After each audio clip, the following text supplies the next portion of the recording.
Tipe GLS ini adalah tipe yang value for money atau yang paling worth it karena masih membawa fitur-fitur yang terbilang cukup lengkap.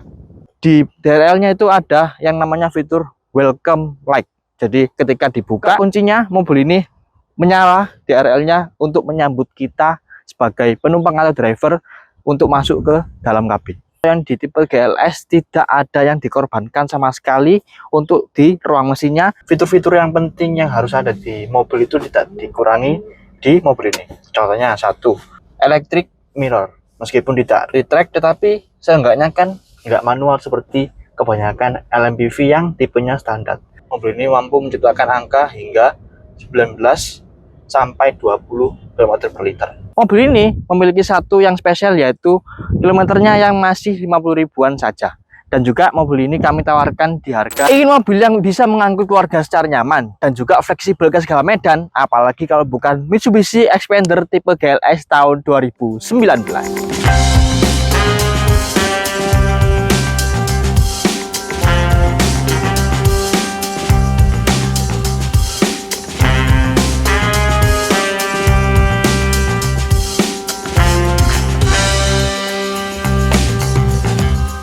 Ya, bagi Anda yang lagi mencari LMPV yang value for money tetapi tidak ingin mengorbankan kenyamanan serta fungsionalitas, mobil ini mungkin bisa jadi jawaban untuk Anda. Ya, memang Mitsubishi Xpander tipe GLS ini bukan tipe yang paling atas dari sebuah Xpander, tetapi menurut saya tipe GLS ini adalah tipe yang value for money atau yang paling worth it karena masih membawa fitur-fitur yang terbilang cukup lengkap. Lantas apa saja fitur-fitur tersebut dan juga impresi mengenai mobil ini? Simak sampai habis. Sebelum menjelaskan tentang fitur-fitur tersebut, saya ingin bercerita mengapa kok Xpander ini menjadi salah satu yang LMPV paling laris atau yang paling digemari oleh masyarakat Indonesia. Mungkin waktu itu, pada waktu mobil ini luncur di Indonesia, mobil ini menjadi game changer dari sebuah LMPV di kelas LMPV karena mobil ini merubah stigma masyarakat yang dulunya itu LMPV hanya untuk kapasitas penumpang yang banyak dan juga nyaman. Tetapi di mobil ini dirubah, mobil ini menambahkan satu step lagi, yaitu fleksibilitas di segala medan karena mobil ini memiliki ground clearance yang cukup tinggi, yang paling tinggi di kelasnya bahkan yaitu di 205 mm. Jadi fleksibilitas ke segala medan cek, kapasitas penumpang cek, nyaman cek. Selanjutnya kita membahas kenapa kok mobil ini bisa menjadi yang value for money dibandingkan trim yang lainnya. Karena di bagian depan ya memang aksen chrome di bagian depan dikurangi, tetapi desain seperti ini yang minim chrome justru ada yang suka karena lebih menunjukkan kesan low profile dan juga yang jelas tidak mencolok di mata. Kemudian meskipun ini adalah tipe yang paling standar, tetapi masih dilengkapi dengan fog lamp di bagian depan dan juga ada DRL di bagian atas. Dan juga mobil ini di DRL-nya itu ada yang namanya fitur welcome light. Jadi ketika dibuka atau dibuka kuncinya, mobil ini menyala DRL-nya untuk menyambut kita sebagai penumpang atau driver untuk masuk ke dalam kabin.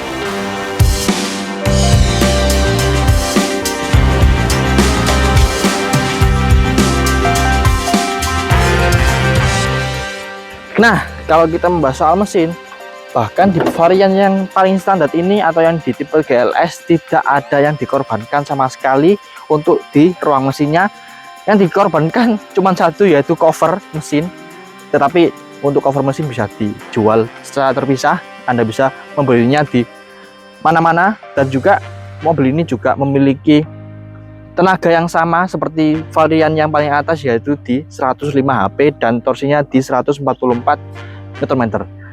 Tenaga tersebut juga bukan tenaga yang kecil, serta yang dikorbankan satu lagi adalah transmisinya yang menggunakan manual 5 speed. Tetapi kembali lagi untuk peruntukan mobil ini, ketika Anda ingin durabilitas yang tinggi di bagian transmisinya, jelas untuk yang transmisi manual ini lebih low maintenance, lebih murah lah perawatannya dibandingkan yang matic. Serta mobil ini ketika dipakai untuk menanjak, menurut saya lebih enak manual dibandingkan matic karena Anda sebagai driver bisa mengatur RPM-nya sesuai yang Anda inginkan. Di bagian samping secara looks bahkan tidak ada yang beda dibandingkan tipe yang paling atas. Mungkin bedanya hanya di bagian bawah, yaitu di bagian side skirt, serta velgnya yang berbeda dibandingkan yang tipe paling atas. Tetapi meskipun itu, mobil ini masih menggunakan velg alloy, tidak seperti LMPV yang lain. Di tipe standar kan biasanya menggunakan velg yang kaleng, tetapi di mobil ini tidak. Mobil ini masih menggunakan velg alloy yang lebih mewah lah dibandingkan velg yang kaleng. Kemudian di spionnya sudah electric mirror, yang dikorbankan hanyalah retract, tetapi kembali lagi fitur-fitur yang dikurangi bisa Anda tambahkan sendiri yang harganya itu lebih murah dibandingkan Anda membeli tipe yang paling atas. Dan di bagian spionnya juga terdapat sen, tidak dipisah dengan sennya, sen tidak dipisah dengan spionnya, tidak seperti merek lain ketika tipe yang paling rendah sen dengan spion itu biasanya dipisah. Kemudian seperti yang saya bilang tadi, mobil ini memiliki ground clearance yang paling tinggi di kelasnya. Jadi Anda sebagai driver ketika melewati jalan yang berlubang tidak usah ragu atau tidak usah takut, mobil ini lebih tinggi dibandingkan rival-rivalnya. Lanjut di bagian belakang, seperti yang saya bilang tadi, mungkin ketika emblem GLS ini dihilangkan atau ditutup, orang-orang mengira mobil ini bukan yang tipe standar karena di bagian atas masih ada spoiler dan juga ditemani dengan high mount stop lamp. Secara model juga sama seperti tipe yang paling atas, jadi tidak ada yang beda. Lampunya juga masih sama, serta bagian desainnya masih menggunakan desain yang terkenal dari Mitsubishi, yaitu desain dynamic shield. Mari kita lihat kapasitas bagasinya apa ada yang dikurangi. Yuk. Nah, untuk kapasitas bagasinya masih sama juga seperti yang tipe yang paling atas, masih menggunakan 3 row untuk bangkunya. Di bagian bawah juga ada 3 kompartemen untuk menyimpan barang bawaan Anda yang sifatnya itu privacy karena bisa ditutup. Dan di bagian kanan dan kirinya juga masih ada ruang untuk menyimpan barang-barang. Di bagian kanan ada partisi untuk menyimpan dongkrak serta toolkit ketika dibutuhkan saat di jalan. Untuk pelipatan bangkunya, nah seperti ini, jadi bisa rata lantai hingga baris kedua. Oke, sekarang kita masuk ke dalam interior mobil Xpander GLS tahun 2019. Pertama kali yang saya rasakan adalah kemewahan mobil ini ataupun build quality di mobil ini. Meskipun ini adalah trim yang GLS atau yang paling standar, tetapi fitur-fitur yang penting yang harus ada di mobil itu tidak dikurangi di mobil ini. Contohnya satu, electric mirror. Meskipun tidak retract, tetapi seenggaknya kan nggak manual seperti kebanyakan LMPV yang tipenya standar. Kemudian secara material interior juga tidak dikurangi kualitasnya, maka itu mobil ini tuh menurut saya itu lebih value for money dibandingkan trim-trim yang di atasnya. Dan untuk kualitas material di joknya, ini untuk mobil yang kali ini kita review sudah dilapisi dengan cover kulit, tetapi untuk aslinya itu masih menggunakan fabrik. Ketika dilapisi dengan kulit seperti ini, ada 2 poin positifnya: gampang dibersihkan dan juga lebih terlihat mewah. Apalagi nuansanya kan di mobil ini beige, jadi lebih mewah lah kesannya. Kemudian kenapa kok mobil ini tuh menjadi salah satu yang paling digemari oleh masyarakat Indonesia di kelas LMPV? Menurut saya karena mobil ini adalah memadukan antara kenyamanan dan juga kapasitas penumpang yang banyak, serta ini yang mungkin terlewati oleh LMPV yang lain, yaitu ground clearance-nya yang paling tinggi di kelasnya. Jadi tidak hanya mementingkan kapasitas penumpang dan juga kenyamanan, mobil ini lebih fleksibel dibandingkan LMPV yang lain karena memiliki ground clearance yang tinggi. Maka dari itu mobil ini ketika melewati banjir, apalagi yang ada di Surabaya kan sering sekali banjir ketika musim hujan seperti ini, mobil ini lebih memberi kesan no worry lah ketika melewatinya dibandingkan rival-rivalnya. Dan yang paling anehnya lagi, karena mobil ini tuh berhasil memadukan ground clearance yang tinggi dan juga kenyamanan dan juga handling tentunya. Tapi kan biasanya tuh kalau mobil tinggi diberi suspensi yang lebih keras untuk menopang bodinya yang secara ideal.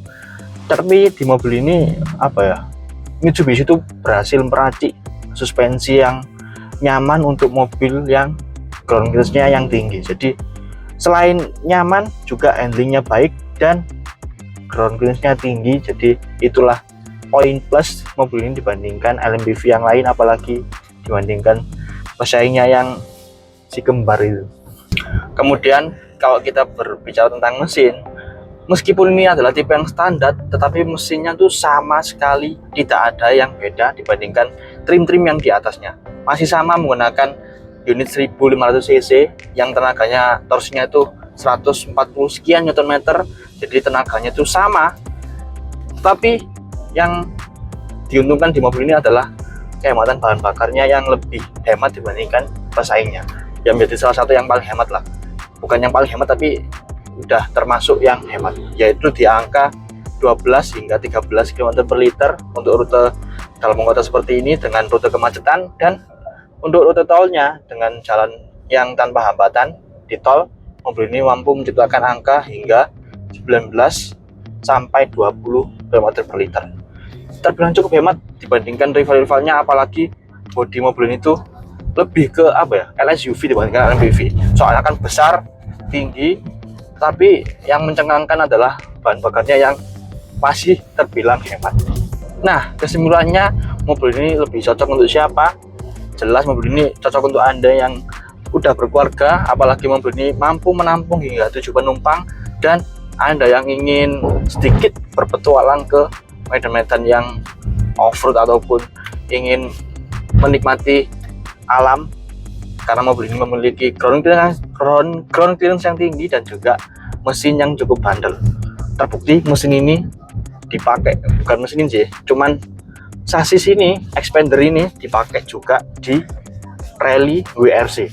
Seperti yang kita tahu, rally dari Indonesia yaitu Rifat Sungkar menggunakan mobil ini untuk beradu di ajang rally. Kemudian mobil ini cocok karena mobil ini menurut saya yang paling value for money atau yang paling worth it dibandingkan trim-trim yang lain, karena meskipun yang paling standar tetapi fitur-fiturnya itu tidak ada yang dikurangi. Ya mungkin yang dikurangi adalah apa ya, fitur-fitur tambahan yang untuk mempercantik, tapi untuk fitur-fitur yang utama yang harus ada di mobil yang memudahkan kita masih ada di tipe GLS ini. Itulah impresi kami mengenai Mitsubishi Xpander tipe GLS tahun 2019 ini. Mobil ini memiliki satu yang spesial, yaitu kilometernya yang masih 50 ribuan saja. Dan juga mobil ini kami tawarkan di harga 100 jutaan saja, dan tentunya bisa dengan DP minim. Yang pasti jika Anda membeli di Juli Mobil, yang pasti bukan bekas tabrak, bukan bekas banjir, odometernya yang sesuai, dan yang pastinya masih bergaransi dari kami. Sekian, Juli Mobil, tetap terpercaya.